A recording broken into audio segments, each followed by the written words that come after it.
হাদিস শরীফ আখরিজ দীনাকা ইয়াকফিকাল আমালুল কলিল অর্থ তোমার ঈমানকে কাটি করো, অল্প আমলই নাজাতের জন্য যথেষ্ট হইবে। 2 নম্বর হাদিস শরীফ খায়রুকুম মান তাআল্লামাল কুরআনা ওয়া আল্লামা অর্থ তোমাদের মধ্যে সর্ব উত্তম ওই ব্যক্তি যে কোরআন শিক্ষা করে এবং শিক্ষা দেয়। 3 নম্বর হাদিস শরীফ তালাবুল ইলমি ফারিদাতুন আলা কুল্লি মুসলিম অর্থ দ্বীনের ইলম শিক্ষা করা প্রত্যেক মুসলমানের উপর ফরজ। 4 নম্বর হাদিস শরীফ আত-তুহুর শাতরুল ঈমান অর্থ পবিত্রতা ঈমানের অঙ্গ। 5 নম্বর হাদিস শরীফ মিফতাহুল জান্নাতিস সালাহ অর্থ নামাজ বেহেশতের চাবি। 6 নম্বর হাদিস শরীফ আউয়ালু মা ইউহাসাবু বিহিল আবদু ইয়াউমাল কিয়ামাতিস সালাহ অর্থ কিয়ামতের দিন সর্বপ্রথম নামাজের হিসাব হইবে।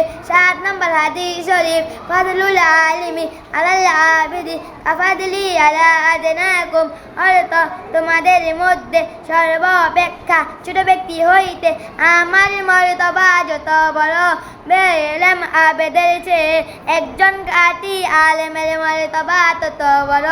8 নম্বর হাদিস শরীফ আদ-দুআউ ওয়াল ইবাদাত অর্থ দোয়া ও ইবাদত। 9 নম্বর হাদিস শরীফ মান লাম ইয়াসআলিল্লাহ ইয়াগদাব আলাইহি অর্থ যে ব্যক্তি আল্লাহ তাআলার নিকট দোয়া করে না আল্লাহ তাআলা তার উপর রাগান্বিত হন।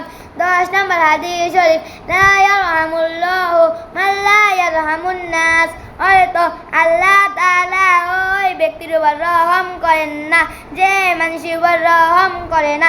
11 নম্বর হাদিস শরীফ আল মুসলিম মান সালিমাল মুসলিমুনা মিন লিসানি ওয়া ইয়াদি অর্থ খাঁটি মুসলমান ওই ব্যক্তি যার হাত ও মুখ হইতে অপরে মুসলমান নিরাপদে থাকে। 12 নম্বর হাদিস শরীফ হুব্বুদ দুনিয়া রাসু কুল্লি খতিয়া অর্থ দুনিয়ার মুহাব্বত সমস্ত গুনাহের মূল। 13 নম্বর হাদিস শরীফ ইন্নামাল আমালু বিল খাওয়াতিম অর্থ শেষ আমল ওই নির্ভরযোগ্য। 14 নম্বর হাদিস শরীফ তুহফাতুল মুমিনিল মাউত অর্থ ইমানদারের জন্য মৃত্যুর উপহার স্বরূপ। 15 নম্বর হাদিস শরীফ কাফা বিল মারই কাযিবান আন ইউহাদ্দিসা বিকুল্লি মা সামিয়া অর্থ যাহা শুনে তাহাই বলিতে থাকা কোন ব্যক্তি মিথ্যাবাদী হওয়ার জন্য ইহাই যথেষ্ট। 16 নম্বর হাদিস শরীফ লা ইয়াদখুলুল জান্নাতা লাসাদুন গুজিয়া বিল হারাম অর্থ হারাম ভক্ষণকারী শরীর বেহেশতে প্রবেশ করিবে না।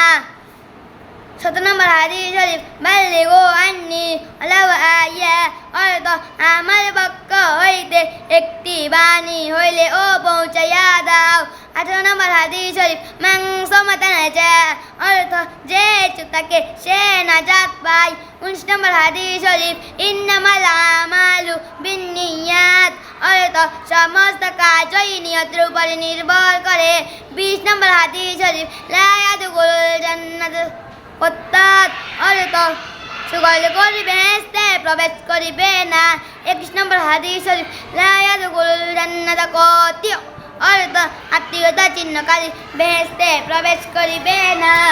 22 নম্বর হাদিস শরীফ আল-যুলমু যুলুমাতুন ইয়াউমাল কিয়ামাহ অর্থ জুলুম কিয়ামতের দিন ভীষণ অন্ধকার হইয়া দেখা দিবে। 23 নম্বর হাদিস শরীফ আল-গিনা গিনান নাফস অর্থ প্রকৃত ধনী হলো আত্মার ধনী। 24 নম্বর হাদিস শরীফ কুল্লু বিদআতিন দালালাহ অর্থ প্রত্যেক বিদআতে গুমরাহি বা পথভ্রষ্টতা। 25 নম্বর হাদিস শরীফ আম্মুর রাজুলি সিন্নু আবি অর্থ চাচা বাপের মতোই। 24 নম্বর হাদিস শরীফ আল মুসলিম আখুল মুসলিম অর্থ মুসলমান মুসলমানের ভাই। 27 নম্বর হাদিস শরীফ আহাব্বুল বিলাদি ইলাল্লাহি মাসাজিদুহা